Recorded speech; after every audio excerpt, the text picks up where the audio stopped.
Amen. Acabei de chegar do interior de Minas, estava friozinho lá. Aqui está friozinho, né? Também? Estava mais frio. Aleluia. Você trouxe sua Bíblia?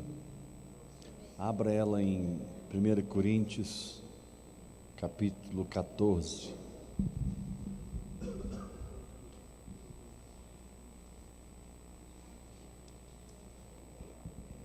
Quem achou, diga amém. Porque se eu orar, Suede, fique ligado no sonho. Porque se eu orar em outra língua, o meu espírito ora de fato, mas a minha mente fica infrutífera. Que farei, pois? Orarei com o espírito, mas também orarei com a mente. Cantarei com o espírito, mas também cantarei com a mente. E se tu bendisseres apenas em espírito, como dirá o indouto o amém, depois da tua ação de graças, visto que não entende o que dizes? Porque tu, de fato, dás bem as graças, mas o outro não é edificado. Mas eu dou graças a Deus, porque eu falo em outras línguas mais do que todos vós. Contudo, prefiro falar na igreja 5 palavras com meu entendimento, para instruir os outros, a falar 10.000 palavras em outra língua. Quero ler o verso 18 novamente. Dou graças a Deus, porque falo em outras línguas mais do que todos vós.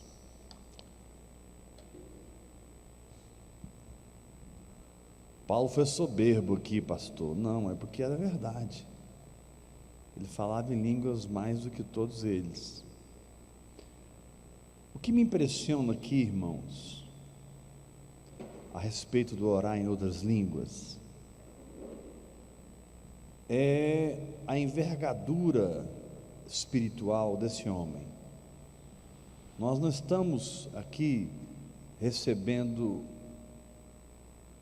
alimento de qualquer pessoa. Esse homem encontrou-se com o Senhor caminho para Damasco. Esse homem foi trasladado ao céu. E parece que ele fez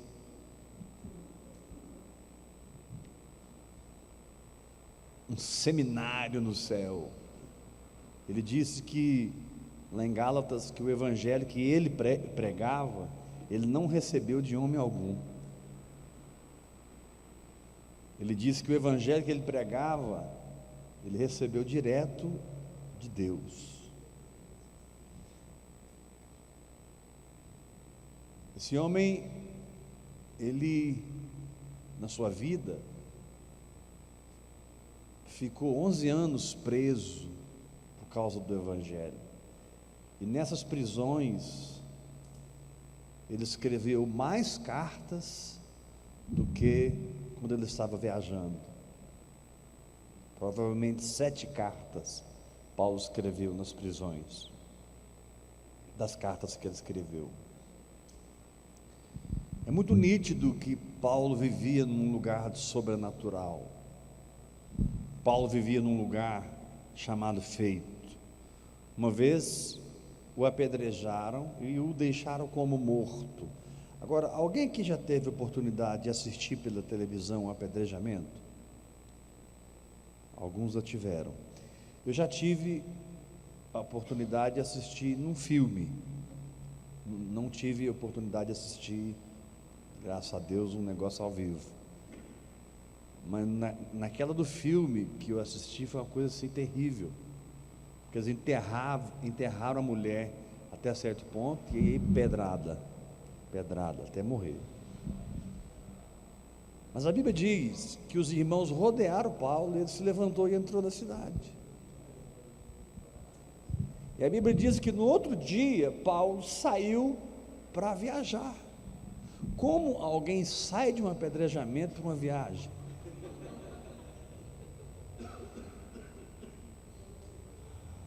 Você sai de um apedrejamento para UTI, para o SAMU. Você sai de um apedrejamento para o melhor hospital de fraturas que existe. Você sai de um apedrejamento para férias ministeriais. Mas a Bíblia diz que no outro dia Paulo se levantou com Barnabé e seguiu viagem pregando o Evangelho. Alguma coisa aconteceu ali, sobrenatural, que restaurou a condição física de Paulo, para que ele pudesse continuar a jornada. E quando você ovaciona o meio evangélico, de mamando a caducando, de livres a escravos, de religiosos a espirituais, tem uma conclusão: Paulo foi o cara. Alguns chegam a dizer que João foi o único que recebeu mais revelação que Paulo. Talvez. Mas Paulo, mesmo nascendo fora do tempo, porque ele não fez parte dos 12 de Jesus, não viajou com Jesus, não esteve nenhuma vez com Jesus, nunca ouviu o Senhor pregar, nasce fora do tempo, e alguma coisa pega esse homem e põe lá na frente.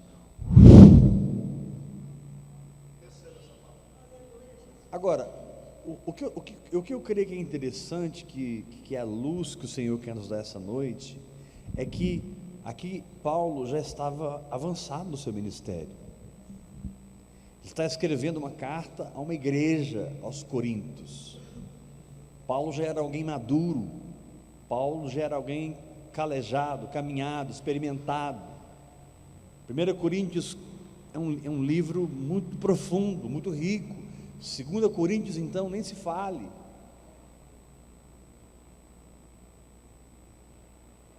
Aqui, Paulo já tinha caminhado junto, mas ele não caminhou o suficiente para parar de orar. Ele não cresceu o suficiente para parar de crer no Senhor. Apesar de toda a sua envergadura, de toda a sua maturidade, de toda a herança que ele já havia deixado para a igreja, ele disse: olha, eu dou graças a Deus, porque o assunto aqui é línguas, e ele vai falando, toca num ponto, toca no outro, interpretação, não havendo interpretação, fique quieto na igreja, falando consigo mesmo e com Deus. Quem fala em línguas a si mesmo se edifica, fala mistérios, não fala aos homens, fala com Deus, pipipi, papapá. Ele vai falando muita coisa no capítulo 14, mas aí ele para e fala assim: agora deixa eu dar um testemunho pessoal meu. Até agora eu estava ensinando, eu estou ensinando muita coisa aqui no capítulo 12, 13, 14, sobre os dons, sobre o corpo, sobre a igreja orgânica. Agora deixa eu falar um testemunho, deixa eu contar um segredo meu. Aí ele para, abre um parêntese, porque não tem nada a ver aqui, o assunto é o mesmo, mas você percebe que é um parêntese. Ele para e ele fala assim: eu dou graças a Deus, porque eu falo em línguas mais do que todos vós. O crescimento não congelou a sua entrega. O que ele viu e ouviu não petrificou a sua fé. o que o seu próprio espírito alcançou, não fez dele alguém que orava menos. Porque parece que a tendência da maioria é ir diminuindo a velocidade. Paulo foi um homem que nunca diminuiu velocidade. Ele chega a dizer em Corinto: olha, eu nasci, ele não fala isso, mas vou parafrasear, eu nasci fora do tempo. Aí ele fala assim: mas eu trabalhei mais do que todos os apóstolos, contando não eu, mas a graça de Deus comigo.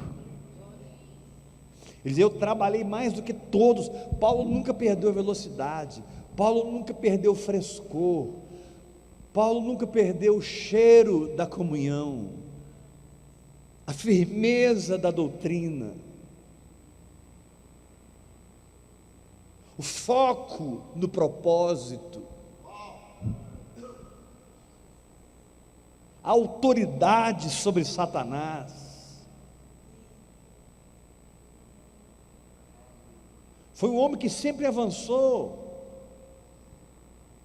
E talvez aqui ele poderia, carnalmente falando, orar menos, se dedicar menos, se consagrar menos, se entregar menos, administrar o ministério. Afinal de contas, ele já tinha o suficiente para tocar gerações, ele já tinha o suficiente para tocar mundos, para tocar histórias e histórias. Mas, meu irmão, mesmo o apóstolo Paulo poderia perder a coroa se ele não vigiasse.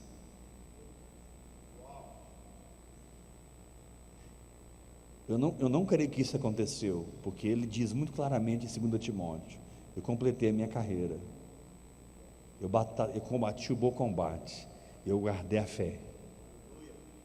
Mas não é porque Paulo era Paulo. Você percebe inclusive que Paulo era um mentor, Paulo era um formador de líderes, ele era um multiplicador. Líderes estavam sempre brotando no seu ministério, e alguns, graças a Deus, como Lucas, como Tito, Filemon, Timóteo, Trifena, Trifósla, Áquila, Priscila, alguns aguentaram o tranco até o fim, mas muitos não aguentaram. E Paulo, nas suas cartas, cita o nome deles: olha, Alexandre, o Himeneu, fulano de tal, Beltrano, olha, Demas.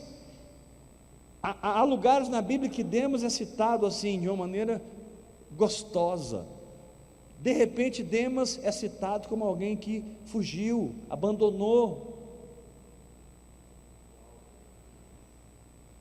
Querido, existe uma atração gravitacional contra o seu caminhar de fé.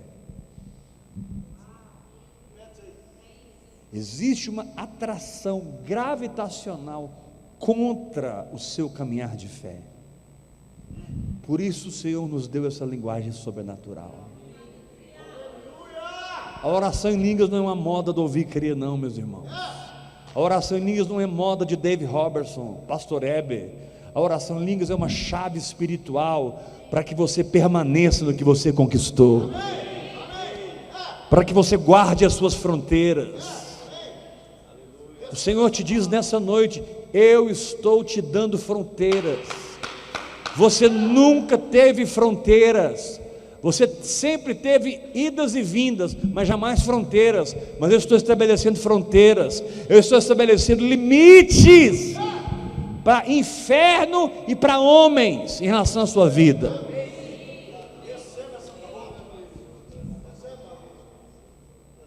Ninguém vai chegar em você porque quer chegar.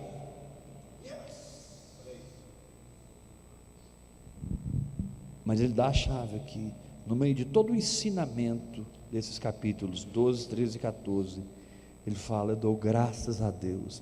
Acho que ele para assim e fala assim: nossa, Dou graças a Deus porque eu falo em línguas mais do que todos vós.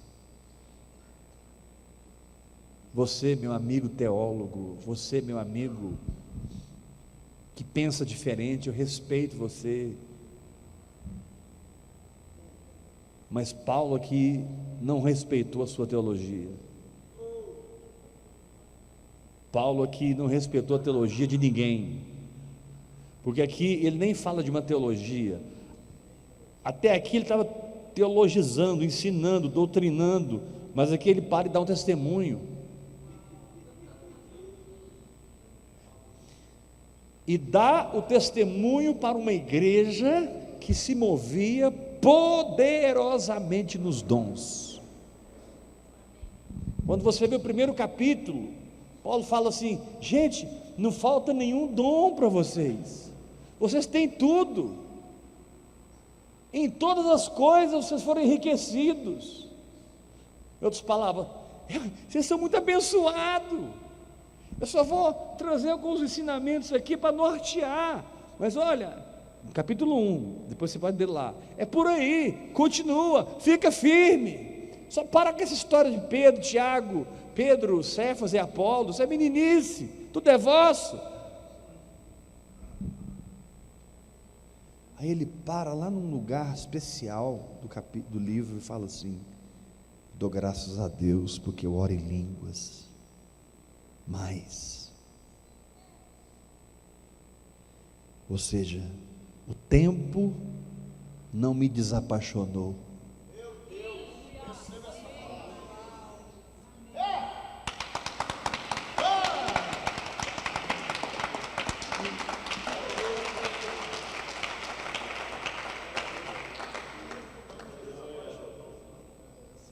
As circunstâncias não me fizeram desistir, as decepções não me tornaram um homem amargo.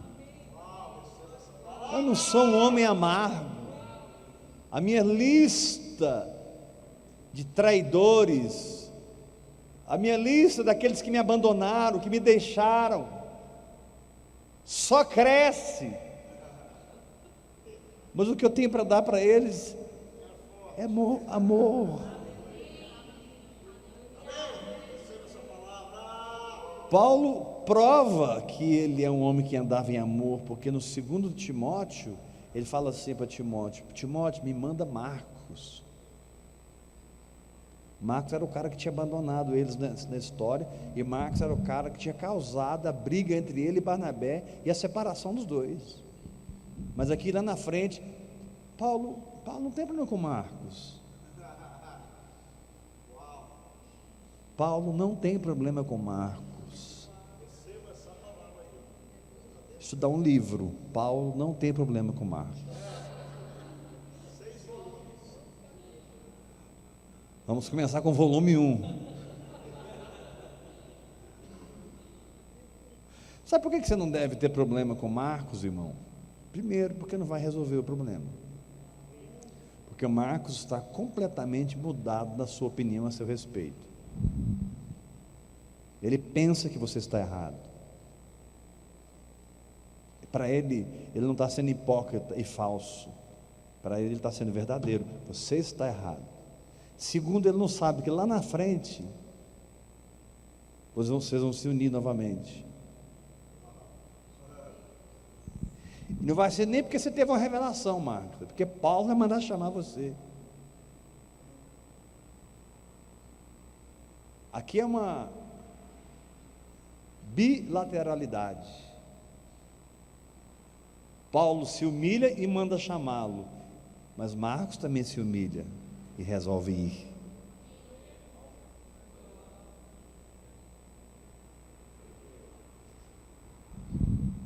Porque provavelmente depois daquele evento, Marcos se tornou discípulo de Pedro, a ponto de escrever um evangelho. Paulo estava mandando embora o autor do livro de Marcos. E há estudiosos que dizem que o livro de Marcos não é de Marcos, é de Pedro.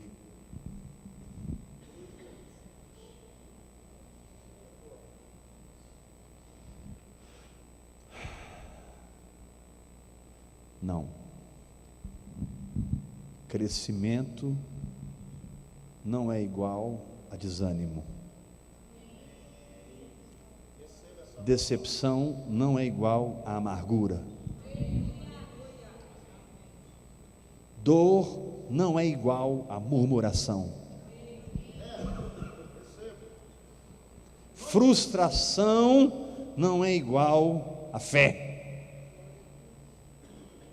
Eu tenho uma natureza em mim que se contrapõe àquilo que quer me parar.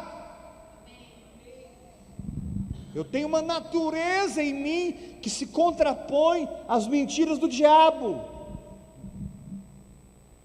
a esse corpo adâmico que tenta me parar. Eu tenho uma nova natureza que não permite.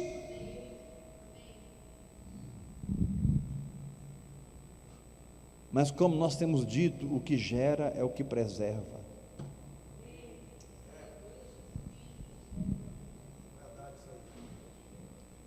Paulo ficou 3 dias jejuando, até que Ananias foi lá orar com ele, batizá-lo e impor as mãos para que ele recebesse o Espírito Santo.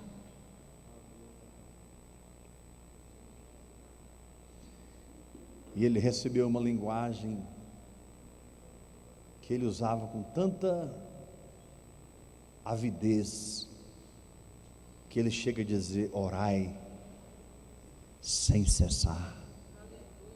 Meu irmão, você precisa ser contagiado pela oração.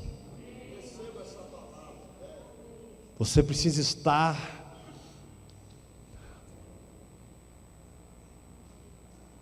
infectado pela oração. Eu não queria usar essa palavra, mas não achei outra. Pregnado, né? Você precisa estar rendida à oração. Você precisa estar queimando na oração. Orar para você não é uma visão. Orar para você não é um método ouvir e creriano. Orar para você não é um status em um ministério. Quem não faz, não tem nada aqui. É verdade isso, mas que não ora, dançou. Não, querido, orar tem que ter a ver com a sua ligação com Jesus.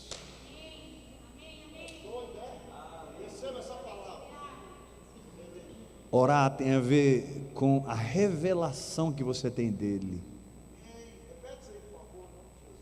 Orar tem a ver com a revelação que você tem dele. Orar é algo que sempre te toma por dentro e te instiga a conectar-se com o céu. Orar é um santo incômodo que não te larga, porque você é casa de oração.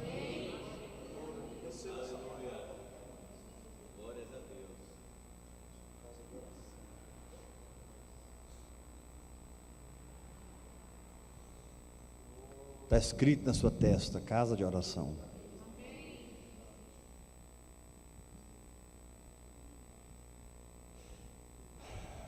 Paulo não orou menos.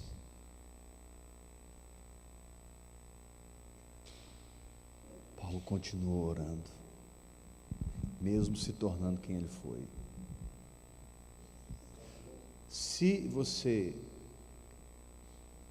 cai de nível quando alcançou o que desejava,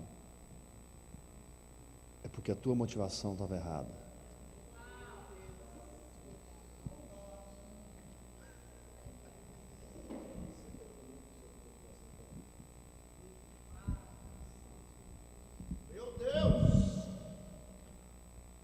Quando a tua motivação é correta, você não cai de nível, você continua a jornada.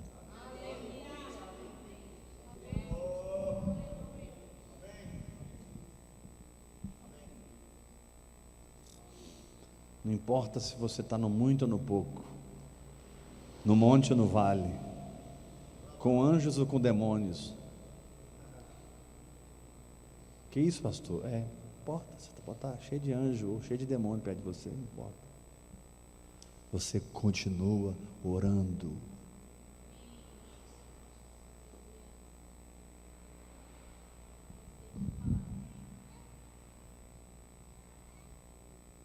Orar. Orar é a única marca de um verdadeiro homem de Deus.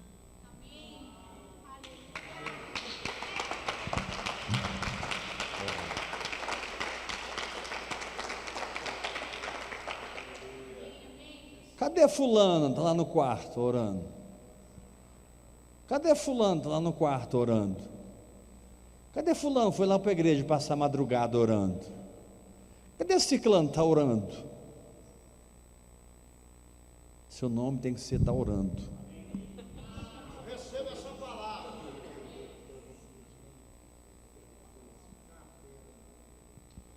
Então, irmãos, quantos ministérios caem porque atingem um nível de unção, de presença de Deus, de pessoas, de milagres, de poder. Eles chegam num lugar, mas exatamente como eles chegaram, eles começam a cair, porque o que gera é o que mantém.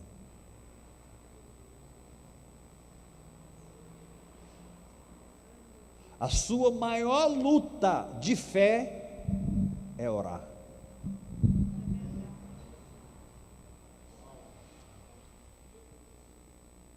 A sua maior luta de fé é você orar.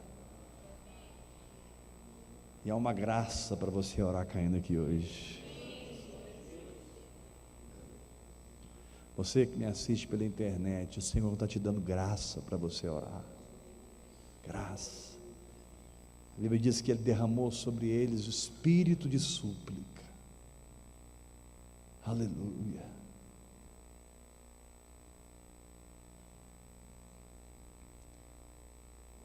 Parou no posto de gasolina, irmão. Sola cantara mahalandorobo charandara barabara choro.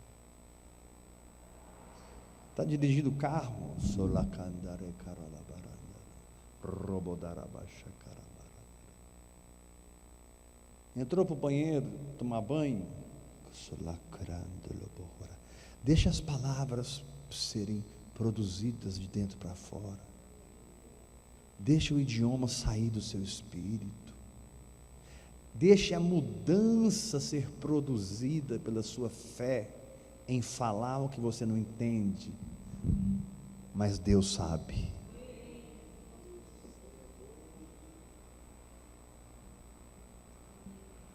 Pegue um reloginho de cronômetro para auxiliar você. Seja disciplinado. Ore. Não fique condenado o dia que você não alcança a meta, mas também não fique satisfeito. Eu não preciso ficar condenado, mas também não preciso ficar satisfeito. Vou dormir sem condenação, mas puxa, amanhã eu vou. Estar condenado é uma coisa, estar insatisfeito é outra. E muitas vezes nós precisamos ser tomados de uma santa insatisfação.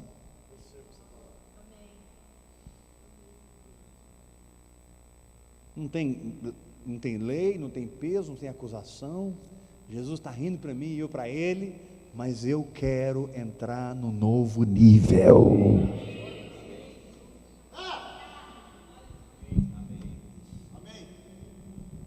Ganhei energético da Rinodê.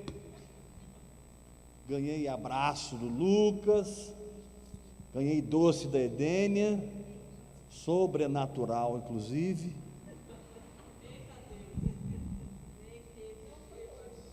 Tiago me buscou no aeroporto hoje, descansei, fiz, amém, irmão, a vida, amém pela vida, todo mundo aqui tem uma vida abençoada. Mas não vamos parar no Espírito, e parar de orar é parar no Espírito. Receba essa palavra.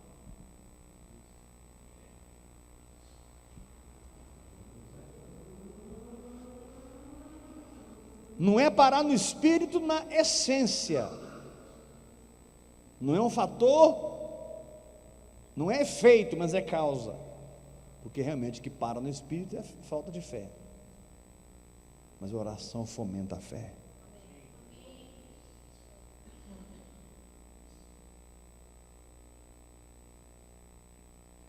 Eu estou aqui pregando, todos vocês deviam estar orando em línguas.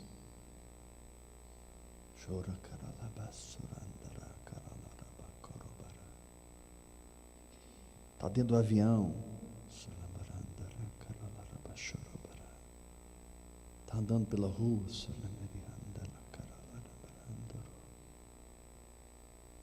aí de repente a meditação vem.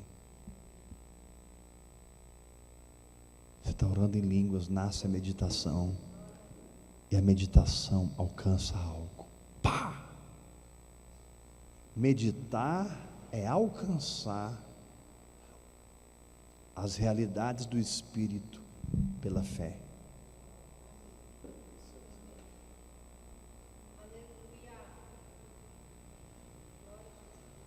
Quando você está meditando, você está alcançando. Repita isso. Mais forte. Diga assim: meditar equivale a apropriar no Espírito.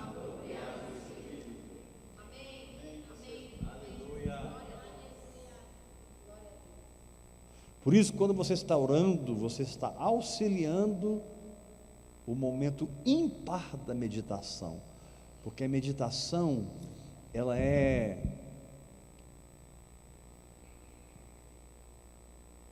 uma especiaria que queima aqui dentro, te dá um entendimento, pá, te leva a outro entendimento, pá, e a outro entendimento, pá, e o seu espírito pega aquilo. Como que o seu espírito pega?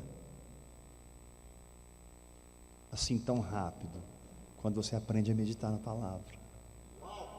Por isso que o homem que medita dia e noite, ele é como árvore plantada junto à corrente de águas, cuja folhagem não murcha, que no devido tempo dá o seu fruto, e tudo que ele fizer prosperará.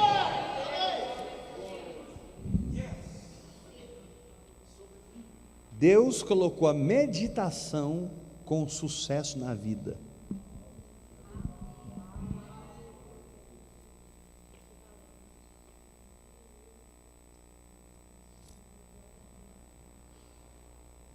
Imagina o poder de reorganização mental, imagina o poder de quietude, imagina o poder de desfragmentação mental, imagina o poder de reformatação, reprogramação, imagine o poder de edificação, o poder de fé, quando você pega a sua mente, o seu espírito, e eles se mesclam numa verdade, e você fica ali ruminando,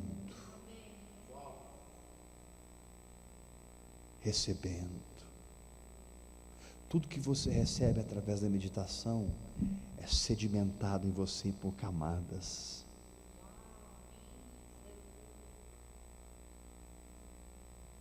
Te faz uma pessoa rica. Quem medita na palavra de Deus se torna rico.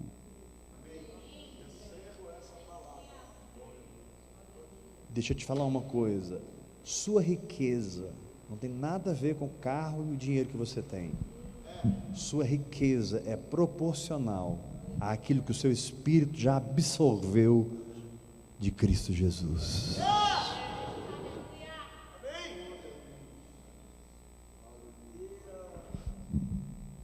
Sua riqueza é o quanto o seu espírito já recebeu.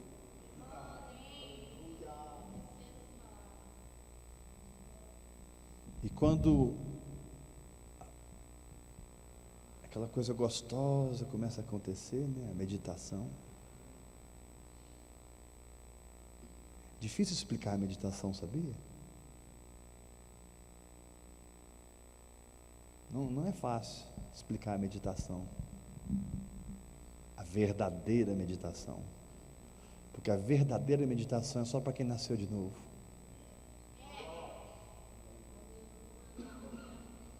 Os ímpios, eles têm N, milhões de maneiras de ensinar você a meditar, mas nenhuma vai reconstruir você por dentro. Vai te ajudar, você vai ficar mais zen, né? Tá mais tranquilo. Mas o propósito da meditação de Deus é fazer o seu espírito a capturar coisas que a sua mente não captura.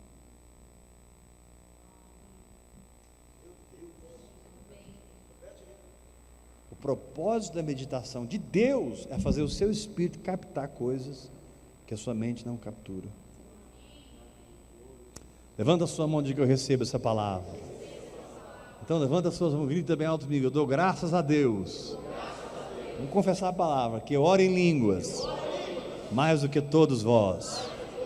Diga comigo: a oração em línguas causará em mim a meditação. A meditação da palavra causará em mim a apropriação no Espírito. A apropriação no Espírito causará em mim força para andar no que Deus diz, viver pela fé.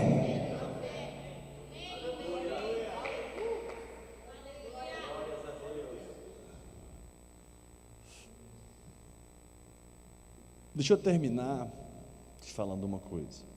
Quando o Espírito Santo pegar a sua mão assim e decolar com você na meditação, vai embora. Porque Ele quer te ensinar coisas que olhos não viram, ouvidos não ouviram, nem jamais penetrou no coração humano. A gente tem que aprender a responder, né? É como a adoração, você responde. O momento da oferta, você responde. O momento de amar alguém, abraçar, você responde. O momento de, né? A meditação é a mesma coisa. Há um toque que causa a meditação, e você vai com o tempo ficar familiarizado com esse toque. Aprenda a ser disciplinado na meditação, como na oração em línguas.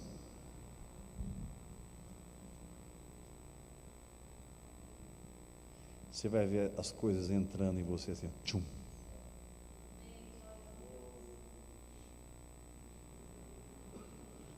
Ele é como árvore. Por quê? Porque na meditação veio a semente. Na meditação, a semente cresceu, se tornou árvore, e no tempo certo deu fruto. Só que aquela folha, ela não murcha, porque ela não está plantada na sua alma, ela está plantada no seu espírito.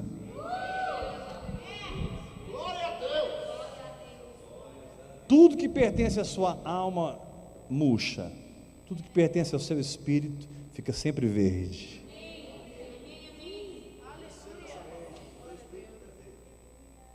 E por que tudo que ele fizer prosperará tem a ver com árvore plantada junto à corrente de águas?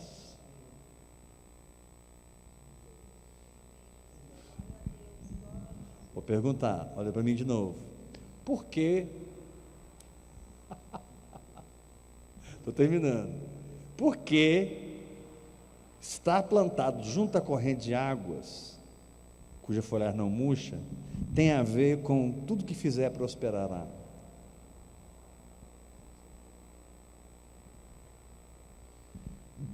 Tem a ver por aquilo que você se tornou.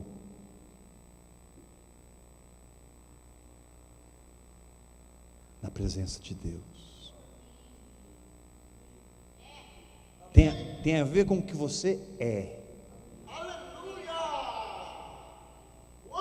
O que você é? Um grande empresário? Não. Eu sou uma árvore plantada junto a ribeiros de água.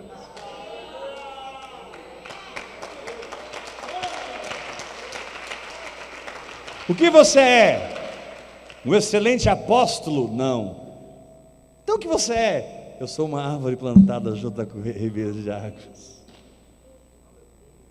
Mas por que a sua folhagem não murcha? Porque eu descobri como não andar na alma mais, mas andar no espírito.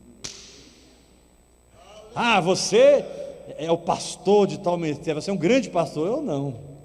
Então o que você é? Eu sou uma árvore plantada junto à corrente de água. E por causa disso,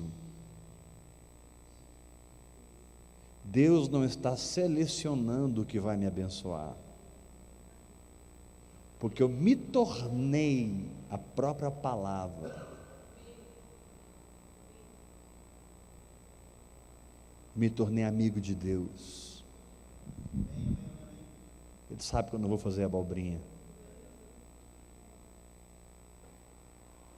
Ah, é o Heber que está fazendo? Miguel, pode ir lá ajudar, aí pode fazer. Mas Senhor, eu quero te mostrar o que ele está fazendo. Não, pode ir lá, abençoe ele lá.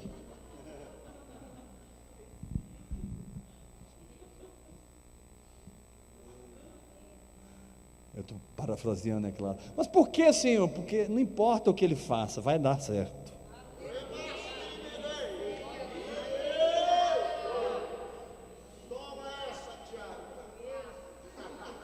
Não é o que você faz, é o que você se tornou às margens do ribeiro, às margens das correntes de água.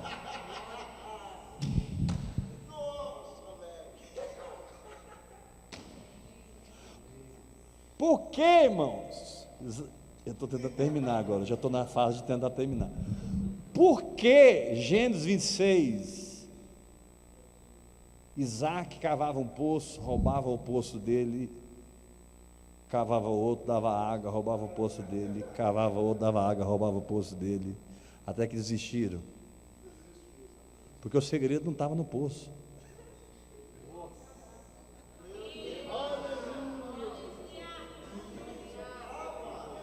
O segredo estava em Isaac. Ei, o segredo não está no que você faz, o segredo está em você. Cristo em vós, a esperança da glória. Não invista em ser bem-sucedido, invista em se tornar quem Deus te chamou para ser.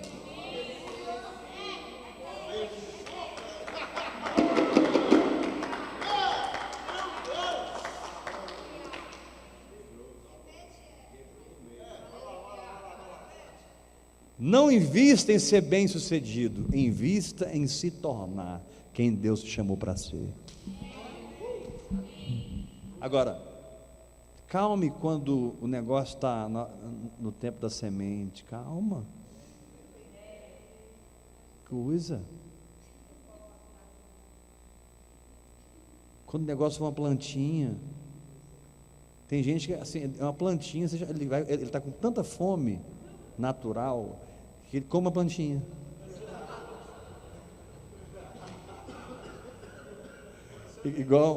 É igual os Guardiões da Galáxia, né? Eu sou o Gru. Ele come o Gru.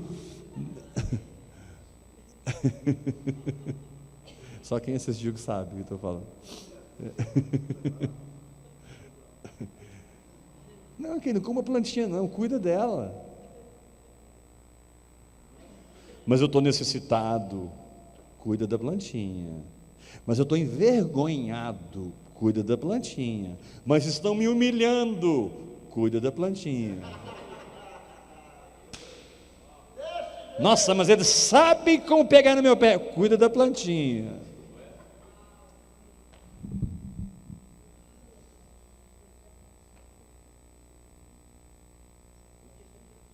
Jesus curou um cego. Aí perguntou assim: o que você está vendo? Estou vendo homens como árvores.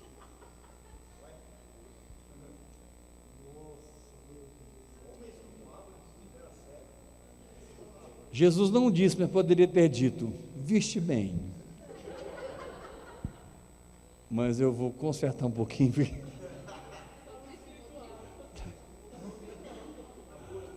Tocou de novo, ele voltou a enxergar normal. Querido, bem-aventurado o homem que não anda no conselho dos ímpios, não caminha nos caminhos, não caminha no caminho dos pecadores, nem se assenta na roda dos escarnecedores.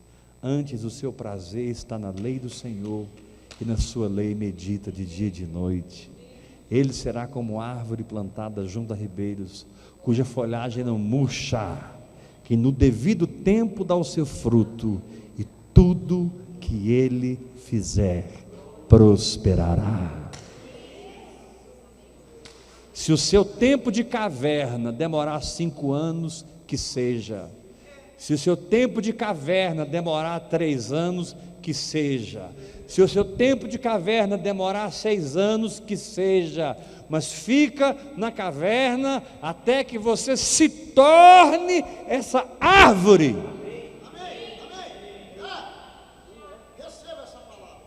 Que as pessoas passam perto e não conseguem não parar para comer o fruto.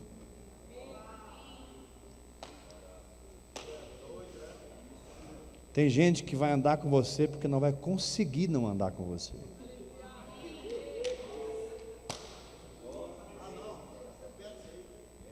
Tem gente que vai andar com você porque não vai conseguir não andar com você. Ele não faz meu tipo, não tem, mas cara, para onde eu vou? A hora que eu encosto ali é que eu bebo.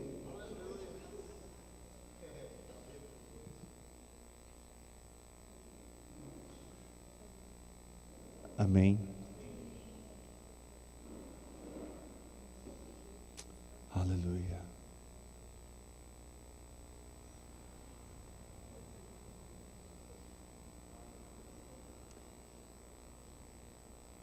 Profetizo que nós vamos aprender uma coisa.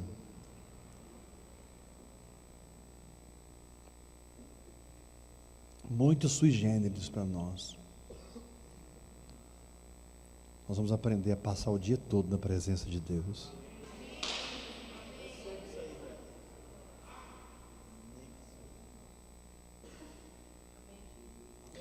E de uma maneira muito forte, real, tangível. Deus vai manifestar nas nossas vidas 24 horas.